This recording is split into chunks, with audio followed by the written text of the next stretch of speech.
Y llegamos a nuestra sección de vida saludable, la cual es muy importante para nuestro bienestar, ¿cierto? Estar enterados de temas que nos puedan aportar a nuestra cotidianidad, y para eso nos acompaña en este programa nuestro amigo Saúl Orozco, hijo del municipio de Puerto Berrío, Antioquia, y una persona muy sociable, muy amable, que ha querido colaborarnos con estos temas para el beneficio de nuestra comunidad. Y hoy nos trae, Saúl, bienvenido a nuestro programa, un tema que ha sido desafío para la sociedad, y vamos a hablar en particular del tema de la forma correcta de criar, ¿no? Así se dice, a los hijos. Es un tema muy complejo, o sea, ¿quién tiene las reglas, la norma, el manual para uno educar bien a los hijos? Bienvenido.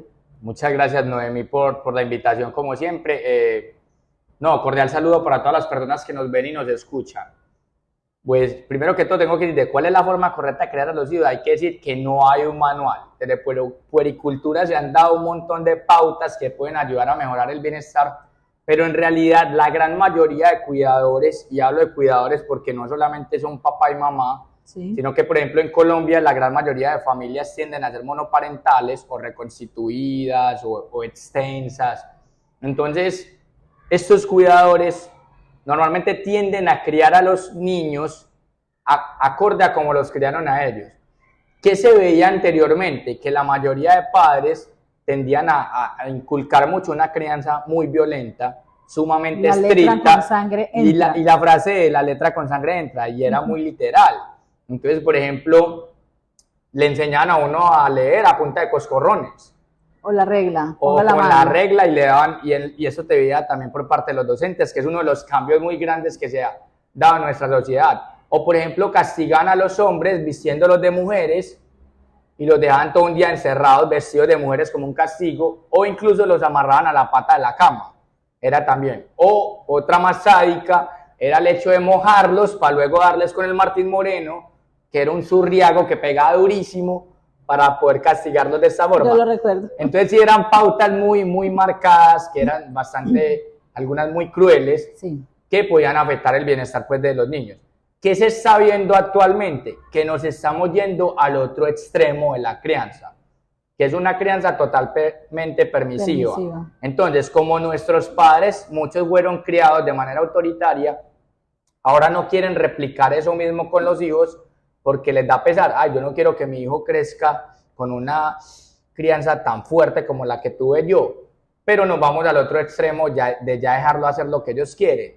Ya nos vamos al otro extremo de que dejamos que nos pasen por la galleta. Y quien pega hoy es el hijo. Exactamente. En muchas ocasiones vemos niños, que el concepto sería de niños emperadores, que son niños que todo quieren que se haga a la manera de ellos, que no tienen límites, que tienen problemas con el respeto a la autoridad, con el respeto a las normas, y no solo en la casa, sino en todos los ámbitos en los que normalmente se desenvuelve.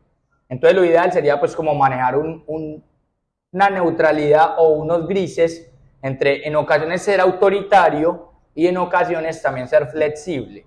A ver, yo le he dicho a algunos papás con los que hablo del tema, y yo sin ser pues como la experta, que el experto eres tú, pero yo recuerdo que en algunas conversaciones con algunos adultos uno les dice, bueno, ¿usted cómo es hoy? ¿Usted es tan mala persona por el chancletazo, el zurriagazo que le dieron? ¿Usted se cree tan mal? No, pues yo soy buena persona, yo no sé qué. Entonces no fue, ¿cierto? Como tan malo, o sea, es como lo que tú dices, ni ir al extremo de la violencia, ni ir al extremo de la permisividad. Total, si es manejar esa asertividad o esa crianza asertiva, que sería saber decirle las cosas y saber poner esos límites adecuados, que obviamente va a hacer que el niño aprenda a adaptarse no solamente al hogar, sino también a la sociedad en general, porque ¿qué estamos haciendo ahora? Y es como dice el proverbio chino que dice, no maltrates a tu hijo dándole todo lo que te pide, y es lo que está pasando mucho ahora, y es que padres que son sumamente permisivos con ellos, les terminan dando de todo, y por eso estos hijos terminan siendo niños emperadores que creen que todo el resto de la sociedad les debe favores a ellos o les debe pleitesías por el simple hecho de ser ellos. Y resulta que no, que esta sociedad pues no le debe rendir pleitesía pues a nadie en ese sentido. Bueno, si siendo demasiados permisivos creamos niños emperadores, ¿cuáles son las consecuencias de una violencia extrema con estos menores, con los niños? Bueno, el primero sería crear actos, los actos de violencia normalmente dejan consecuencias, ya sea como víctimas o como perpetradores. Sí. Voy a poner un ejemplo con Garavito, el asesino en serie colombiano, que curiosamente están dentro de los plazos para cumplirse el tiempo de condena por los delitos cometidos. Entonces, ¿por qué voy a poner el ejemplo de él? Porque en Colombia es muy normal que alguien que fue víctima luego pase a ser un victimario. Entonces, por esa razón, es una de las consecuencias graves que deja la violencia, que muy probablemente vos termines justificándola. Cuando ahorita me decías, pero es que esas pelitas de vez en cuando, o esa pela con el Martín Moreno no deja consecuencias, y es que a veces la violencia es tan disimulada que nosotros siempre la terminamos justificando. No importa el motivo, no importa la razón, pero la terminamos justificando. Y eso termina siendo pues como muy contraproducente. Ha calado tanto la violencia en estos 200 años de nación en Colombia que uno siempre va a terminar justificando la violencia. Sea verbal, sea física, sea psicológica, pero la terminamos justificando. Y es porque precisamente la violencia hizo un trabajo muy bueno en nosotros, que no la sentimos a veces, muy implícita. Incluso, ya que tocas ese tema, a veces normalizamos una muerte, ¿cierto? Asesinaron a fulanito, ay, ¿quién era? ¿Qué hacía? O sea, como si lo que era o lo que hiciera justificara, dado el caso que se le quitara la vida. Como que el fin justifica los medios, y eso lo tendemos a pensar mucho, y es un razonamiento moral muy pobre que tenemos, y no lo digo porque todos en algún momento lo hemos pensado así. ¿Quién sabe en qué estaba metido? Y por esa razón le pasó lo que pasó. Sí. Pero no andamos más allá, que eso es un problema muy serio que está afectando, por ejemplo, a nuestra juventud. Retomando lo del caso de Garavito, no sé si la sociedad en general no sabía que Garavito, por ejemplo, en su niñez fue abusado por un amigo del papá. Fue abusado por un amigo del papá que incluso ese amigo lo torturaba con un cigarrillo en los glúteos. Lo quemaba con cigarrillos en los glúteos. Y le hacía muchas cosas malas más, pues obviamente que hacía parte dentro de su proceso de abuso. Él le contaba al papá, pero el papá no le creía. Entonces él creció con mucho rencor y con mucho odio hacia el papá y hacia uno de los victimarios que tuvo, porque él fue abusado en varias ocasiones por diferentes victimarios. Y más adelante él contó la anécdota de que tenía tanto rencor hacia esa persona que cuando ya era adulto lo mandó a asesinar. Entonces ahí vemos cómo la niñez que a veces se sufre la violencia que se sufre en la niñez, cómo deja esas secuelas en la salud mental de las personas, que las personas que con ese deseo de venganza, ese deseo de querer hacerle daño a los demás, y que posteriormente empieza a delinquir y a cometer todos estos actos atroces que cometió, sobre todo los niños. De víctima pasó a victimario. Entonces de víctima pasó a victimario. Entonces es algo muy frecuente en Colombia, y lo vas a ver en la mayoría de delincuentes que observas. Continuando con estas consecuencias de la violencia en los niños, dices en tus apuntes, ¿cierto?, de guía de este programa, que la depresión también viene siendo una consecuencia. Sí, una de las consecuencias, y no solamente la depresión. La depresión es un trastorno del estado de ánimo de los muchos que existen. Eso puede derivar en un trastorno bipolar o en los trastornos de ansiedad, como por ejemplo está el trastorno de estrés postraumático, que normalmente aparece cuando presenciamos un evento traumático, como puede ser ver asesinar a alguien o ver que, por ejemplo, un carro atropella a una persona y que la persona fallezca. Por ese tipo de eventos podemos presentar ese tipo de enfermedad. Entonces, la violencia normalmente deja secuelas en la salud mental de las personas, o puede dejar también trastorno de personalidad en la salud mental de este individuo. Entonces, por esa razón, también es una de las consecuencias. ¿Qué otras podemos encontrar? Otra está la obesidad, que mucho dirá que tiene que ver la obesidad con el tema de las consecuencias de la violencia, y resulta que la obesidad va de la mano porque muchas de estas personas crecen con una muy baja autoestima y con problemas de ansiedad, problemas de control de impulsos, y la obesidad también va relacionada con esto. A veces puede ser porque la persona sufre de tiroides, pero también va de la mano con el hecho de que la persona no es capaz de controlar su ansiedad y la trata de calmar comiendo, pero esto se vuelve un círculo vicioso en el que cada vez come más y cada vez que está ansioso come mucho más, y así sucesivamente se va repitiendo el ciclo. Entonces, y también por el tema de la autoestima, como no se ama lo suficiente, no se quiere lo suficiente, no se preocupa por su salud física ni por cómo se ve. ni por cómo Bajo lo ven los autoestima. demás, ni por cómo lo ven los demás. Entonces una consecuencia también de la violencia es la obesidad. Otros son los embarazos no deseados.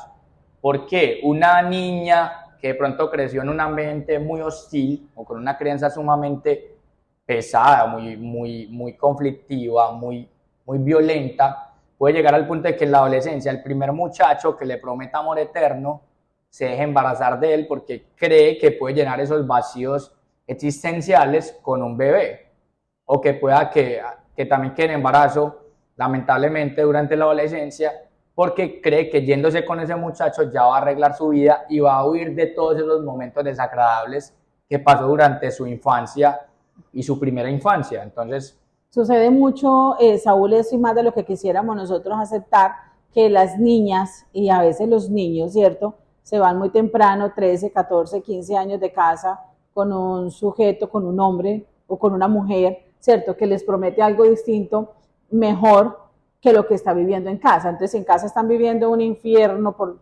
coloquialmente, con el tema de la violencia. Rápidamente, el primer camino fácil que encuentren, por ahí se nos van. Totalmente de acuerdo, Noemí. Eso es muy real y es una conducta de escape. Si yo en mi casa estoy viviendo que realmente una situación bastante desagradable, yo lo que voy a tratar es de, no, yo no me voy a quedar más acá, yo no me voy a aguantar más esto, yo me largo Toman de aquí. decisiones equivocadas. Y toman decisiones precipitadas que pueden terminar siendo peores de acuerdo a la etapa en la que se encuentran. Porque sería muy diferente si ya fueran la adultez, que tuvieran 20 años, que uno diga, bueno, ya hay la suficiente madurez o ya hay como una capacidad para una mejor toma de decisiones, pero en la adolescencia eso todavía no está formado del todo. Así es. Bueno, ¿y cuál sería esa otra consecuencia relacionada con el consumo de drogas, de alcohol, sustancias? La violencia también puede dejar esta secuela y es que las personas fumen o tomen alcohol de manera exacerbada para no pensar en todos los problemas que tienen en la cara. Entonces, cuando yo estoy drogado, es otra forma también de escapar a esta realidad trágica y cruel que tengo en mi hogar. Entonces, el consumo de drogas también es una forma muy frecuente como la gente huye de todo ese maltrato que está recibiendo en su hogar, lamentablemente. Bueno, muy bien. Luego de escuchar todas estas consecuencias, que evidentemente no son para nada favorables en la vida de cualquier niño o adolescente, hablemos entonces de esos factores protectores que debemos convertirnos nosotros como familia, como cuidadores, como sociedad para estos niños. Noemí, uno primero podría ser el tema de educar con el ejemplo, que yo realmente predique y aplique, porque los consejos siempre van a ayudar, pero usted sabe que el ejemplo arrastra. Total. Entonces, si yo quiero que mi hija no se deje maltratar de hombres, pues yo tengo que respetar a mi esposa y no la tengo por qué maltratar, ¿cierto?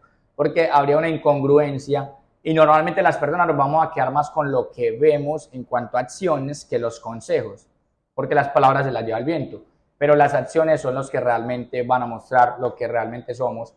La otra es la regla de 3 y es intentar decirle a los niños siempre 2 veces por las buenas y en la tercera ya decirlo de pronto con mayor carácter, con mayor determinación, para que el niño asimile que lo que yo le estoy diciendo lo estoy hablando en serio.